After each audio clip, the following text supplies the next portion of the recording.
Hyper pigmentation of skin. Hyper pigmentation जो है वो डार्क पैचेस या स्पॉट के तौर पर ज़ाहिर होती है और जो कि जिल्द को अनइवन लुक देती है। अब हाइपर पिगमेंटेशन ज़्यादा क्यों होती है? वो इस वजह से होती है कि मेलानिन की प्रोडक्शन ज़्यादा हो रही होती है।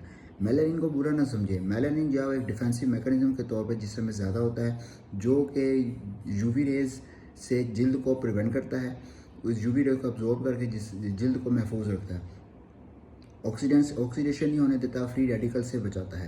ये मेलानिन की प्रोडक्शन तब भी ज़्यादा होती है जब जिस्म में जो बाकी के एंटीऑक्सीडेंट का लेवल है वो डिस्टर्ब होता है, जैसे ग्लूटाथायोन, विटामिन ई, विटामिन सी।